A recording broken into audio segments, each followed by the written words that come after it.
رزق میں برکت کا ایک بہت بڑا ذریعہ شکر ہے۔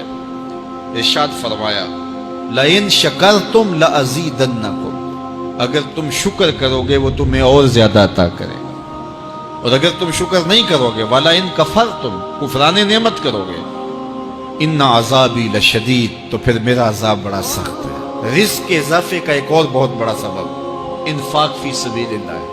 اللہ فرماتا ہے جو تم خرچ کرتے ہو تو جو چیز تم نے نکال دی اس کی جگہ اللہ تمہیں اور عطا کر دیتا ہے۔ بعض کا ہمارا یہ ہوتا ہے کہ کوئی آدمی مالی بحران میں آ گیا تو وہ کرتا کیا ہے کہ جو راہ خدا میں دینے کا کھاتا تھا پہلے اسے کلوز کرتا ہے، یہ فلاں مدرسے کو دیتے ہو یہ بھی بند کر دو، یہ مسجد کو دیتے ہو یہ بھی بند کر دو، یہ فلاں غریب کو دیتے ہو یہ بھی بند کرو، حالات ٹائٹ ہو گئے۔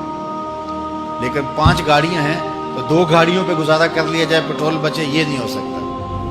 گھر کے لچھن وہی ہیں لیکن بند کہاں سے کیا؟ جہاں سے رزق آنا تھا۔ ہمیں تو یہ حکم دیا ہے جب رزق تنگ ہونے لگے صدقہ دے کے رب سے کاروبار کر لو، صدقے سے تمہارے رزق میں اضافہ ہوگا۔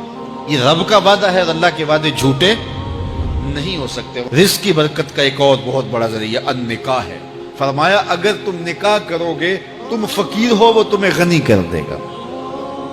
لوگ کہتے ہیں بچہ پیروں پہ کھڑا ہو لے تو پھر نکاح کریں گے، اللہ کہتا ہے تم نکاح کرو ہم پیروں پہ کھڑا کر دیں گے۔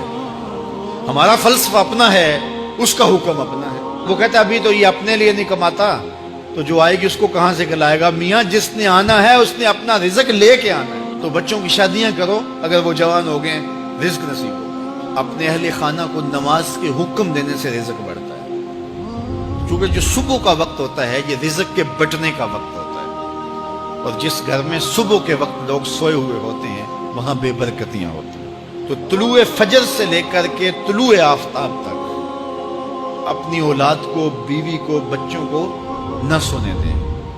اس وقت رزق بٹنے کے لمحے ہوتے ہیں۔ کثیر دعائیں مانگیں، تلاوت کلام مجید پڑھیں، اور نماز فجر مرد حضرات مسجدوں میں جا کے باجماعت ادا کریں، اور گھروں میں جو ہے وہ بیٹیاں بہنیں مصلے بچھا لیں تو اللہ کی رحمتوں کا نزول ہوگا۔ اب ایک حدیث میں رزق کے اضافے کا ایک اور نسخہ ارشاد کیا گیا۔ میرے حضور نے فرمایا جو شخص یہ چاہتا ہے کہ اس کے رزق میں برکتیں ہوں اور اس کی عمر میں اضافہ ہو تو وہ اپنے رشتہ داروں کے ساتھ سلوک اچھا کرے۔ رشتہ داروں کے ساتھ اگر اچھا سلوک کرو گے تو پھر تمہارے رزق میں برکت ہو۔ غریب ہیں تو ان کی مدد کرو، ان کی بیٹیوں کی شادیاں اپنے ذمے لے لو اگر اللہ نے آپ کو وسعت دی ہے، ان کی پریشانیاں بانٹ لو، ان کا قرضہ ہے تو اتارنے کی کوشش کرو، ان کو مشکلات سے نکالنے کی کوشش کرو۔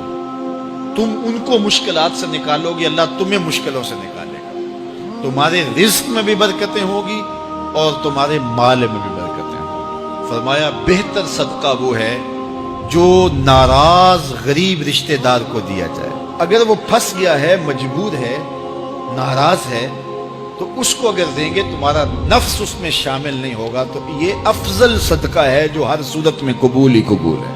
رزق کے اضافے کا ایک اور سبب الاحسان الی الضعفاء، جو کمزور لوگ ہیں ان کے ساتھ اس نے سلوک کرنا۔ الانفاق علی طلبۃ العلم، طالب علموں پہ خرچ کرنا، یہ بھی رزق میں اضافے کا سبب و ذریعہ ہے۔ وہ حضرت بابا فرید نے کہا نا چھٹا رکن دین کا روٹی ہے۔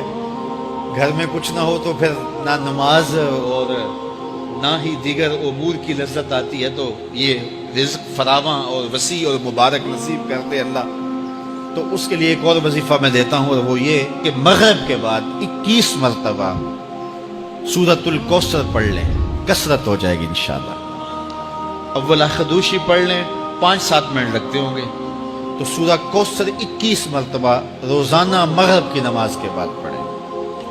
اور اگر بہت زیادہ مسائل ہیں تو ہر نماز کے بعد پڑھ لیں، تو انشاءاللہ آپ دیکھیں گے کہ گھر میں برکتیں اترتی محسوس ہوں گی، انوار کا نزول ہوتے محسوس کریں گے۔